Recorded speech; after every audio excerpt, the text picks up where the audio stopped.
저출생이 얼마나 심각한지를 살펴보는 지표는 합계 출산율이라는 게 있습니다. 한 명의 여성이 평생 동안 몇 명의 아이를 낳을 것으로 기대되는지인데요. 쉽게 말하면 이제 합계 출산율이 2명은 되어야 한 세대가 지나도 계속 인구의 규모가 유지가 되는 겁니다. 그런데 21년에는 OECD 평균이 1.58명이었습니다. 그런데 한국은 0.81명으로 거의 절반 이하였고요. 그리고 서울은 대한민국 중에서도 0.63명으로 가장 낮았습니다. 사실은 저출생이라는 거는 서울시뿐만 아니라 국가적인 프로젝트인 거는 사실입니다. 그래서 인구 소멸 문제가 지금 많이 대두가 되고 있고 지방의 인구 소멸뿐만 아니라 국가의 인구적인 소멸까지도 얘기가 되잖아요. 그래서 이 인구 소멸을 막기 위해서 미래의 활력을 찾기 위해서는 지방자치단체라도 먼저 나서서 해야 되지 않을까 그런 생각에서 추진하게 되었다고 생각합니다. 탄생원 서울 프로젝트는 아이를 낳고 키우기 좋은 서울을 만들어서 새 생명 탄생은 늘리고 양육 부담은 줄이는 것이 핵심입니다.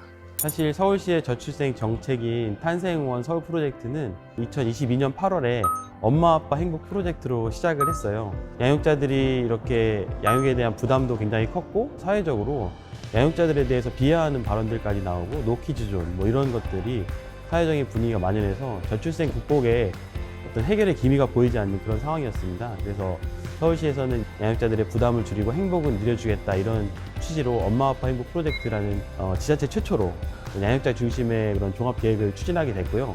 23년부터는 이제 그 엄마 아빠 행복 프로젝트를 모체로 좀 더 포괄적인 저출생 정책으로 탄생원 서울 프로젝트를 본격 추진하게 됐습니다. 저희가 이제 탄생과 응원 이제 두 글자잖아요. 생명의 탄생, 또 부부의 탄생, 가족의 탄생 이 모두를 응원한다 이제 그런 개념이고 저출생과의 전쟁 뭐 이렇게 너무 무시무시한 그런 위기감 조성하는 말도 좋지만 사실은 결혼하고 출산하고 또 가정을 이루는 모든 것들이 굉장히 행복하고 의미 있는 일들이 될 수 있도록 저희가 응원하겠다, 최대한 지원하겠다 이런 의미를 담아서 탄생을 응원합니다. 탄생 응원 서울 프로젝트로 이렇게 명명하게 됐습니다.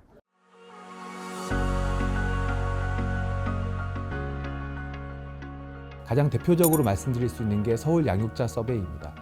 매년 서울시에 있는 무자녀 부부, 임신 부부, 그다음에 양육자 부부들을 대상으로 설문조사를 해서 그것들을 최대한 서울시 정책에 반영하려고 매년 설문조사를 하고 있습니다.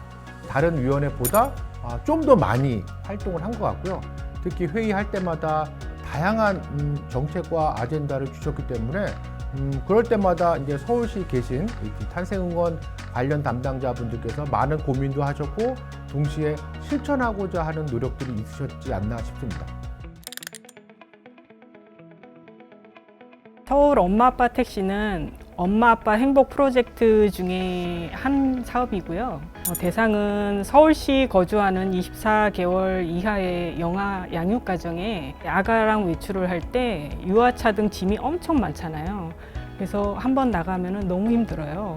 택시 운영사를 한 곳을 정해가지고 전 차량에 카시트를 구비하고 엄마 아빠가 아가랑 외출을 할 때 필요한 택시 이용권을 10만 원씩 주는 거예요. 이 사업을 시작할 때 양육자분들은 너무 좋아했어요. 왜냐면은 애를 데리고 나갈 때 택시 타기도 어렵고 남편이 회사 가면은 차도 없고 그래서 불편했는데 우리만을 위한 차가 생겼다라는 생각을 하시는 것 같더라고요. 현재 그 많은 사업 중에 저희 사업이 만족도가 92.2%로 엄청 높습니다. 탄생 응원 프로젝트 시즌 1에서 가장 주목받았던 정책 중에 하나는 난임 부부 지원이었어요. 사실은 그 난임 부부들은 아이를 갖고 싶어도 갖지 못하고 또 자기가 굉장한 큰 비용과 수고를 들여서 이제 아이를 가지려 노력하는데 그런 부분들을 저희가 이제 소득 기준 완전 철폐하고 지원 횟수도 거의 철폐 비슷한 수준으로 이제 끝까지 지원해 주겠다라는 마음으로 지원해 주니까 정말 이런 것이야말로 실제적인 저출생 대책이다 이런 반응들이 많이 있었습니다. 그래서 저희가 단순히 양육자뿐만 아니라 예비 양육자까지 포괄하는 그런 정책이라는 것이 굉장히 반응이 좋았고 정부에서도 이제 그런 것들을 굉장히 높게 평가해서 난임 부부에 대한 지원을 확대하는 그런 성과도 있었고요. 대표적인 긴급 튼세 보육으로 365 열린 어린이집이 있었는데요. 평일보다는 주말에 예약하기가 더 어렵고 수요가 많다 보니까 저희가 주말 어린이집을 새롭게 만들어가지고 주말 보육 수요에 대응하게 됐습니다. 아버지 혼자 키우는 택시 운전사 분이셨는데요. 일요일에는 아이를 오른쪽에 태우고 항상 운전을 하셨다고 하시더라고요. 주말 어린이집을 만나고 오아시스를 만난 느낌이다 라는 반응이 있었습니다. 경력 단절이었는데 이 어린이집을 계기로 내가 다시 일할 수 있게 되었다던가 육아로 정말 지쳤는데 모처럼 자기 충전의 시간을 가졌다던가 소소한 의견들이 저에게 큰 힘이 됐던 것 같습니다. 최근 서울시의 저출생 추세가 반등하였는데요. 서울시 데이터에 따르면 2024년 4월부터 8월까지 5개월간 서울 출생아가 2023년 동기 대비 6.6%가 증가했다고 합니다. 그리고 출생아 수의 선행 지표라고 할 수 있는 혼인 건수도 제가 듣기로는 2023년 동기 대비 23.5%나 증가했다고 하더라고요. 서울의 출생아 수가 5개월 연속 증가세를 이어간 것은 12년 만의 일이라고 하던데요. 핵심적인 것을 말씀드리면 저희가 설정한 핵심 성과가 세 가지가 있습니다. 첫 번째는 이미 아이를 키우고 있는 양육자분들에게는 그 양육 어려움이 정책 지원으로 얼마나 줄어들었는가. 그다음에 아직 아이를 낳지 않았거나 추가로 낳을 계획이 있으신 분들한테는 출산 의향이 얼마나 늘었는가를 보고 있고요. 세 번째로는 그 양육자와 예비 양육자를 모두 포함해서 그분들이 서울시를 아이를 키우기 좋은 도시라고 인식하시는지를 저희가 측정을 하는데 그건 서울시 양육 친화도라고 보고 있습니다. 이 세 가지 핵심 성과가 2022년 대비 2023년에 모두 다 좀 높게 나왔습니다. 너무 뿌듯하죠. 아, 내가 뭔가 도움이 되는구나. 어떤 희망의 빛을 봤다. 뭔가 계속 쏟아부으니까 그래도 뭔가 변화가 있구나. 사실은 결혼을 하고 자녀를 키우는 것이 누군가에게는 선택일 수 있지만 어떻게 보면 인생으로서 누릴 수 있는 되게 큰 축복이라고 생각하거든요. 그런 평범한 행복들을 보통의 청년들이 잘 누릴 수 있도록 도와주고 싶다. 그런 마음이 컸습니다.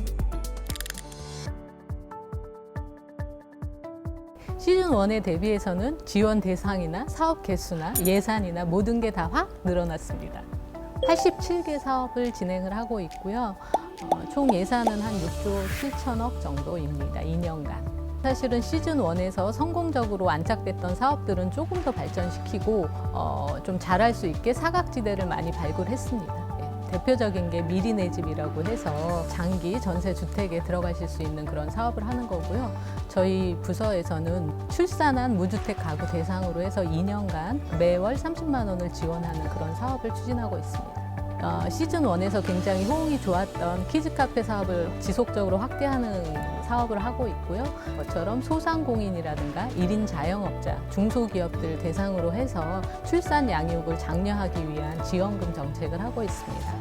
소상공인들이 가게를 아무래도 닫게 되면 그거에 대한 휴업 보상이라든가 이런 게 좀 어렵거든요. 출산 때문에 닫게 되면 공과금이라든가 아니면 월세라든가 이런 게 계속 나가잖아요. 그래서 그런 것들을 저희가 어떻게 하면 도와드릴 수 있는 분야가 있을까 그래서 휴업 손실 보상, 보험 같은 것들을 만들어서 지원하는 정책도 지금 새롭게 하고 있습니다. 미혼 남녀 만남 행사를 조금 확장을 하고 있고요. 그다음에 결혼하신 분들 대상으로는 결혼 살림 비용을 지원하는 사업을 지금 추진하려고 계획하고 있습니다. 저는 서울시가 이 정책을 이렇게까지 열심히 할 줄 몰랐습니다. 한 해가 지나기도 전에 저출생 문제가 심각하다고 생각을 해서 그 저출생 대책을 보강했고요.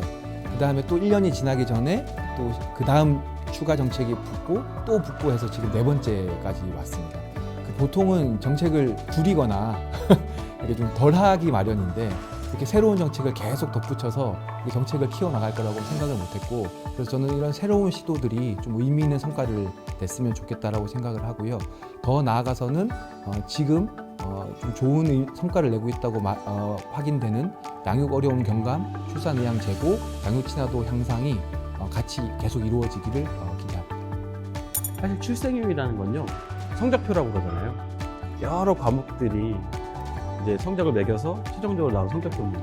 다시 말해서 어떤 한두 가지의 문제로 해결될 수 있는 문제가 아니라 사회 전반의 체질이 개선돼야지 이제 결혼도 하고 출생률도 올라가고 이제 그런 것이라고 생각하거든요.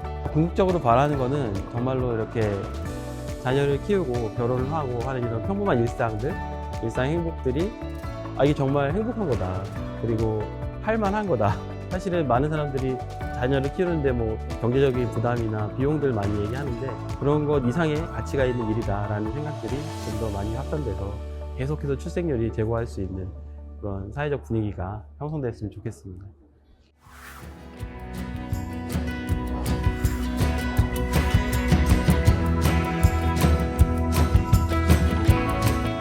저에게 탄생응원 프로젝트는 그 생활과 일이 가까워지는 기회라고 말할 수 있습니다. 시민 친화적 정책이다. 우리의 일이다. 종합 선물 세트다. 시대적 사명입니다.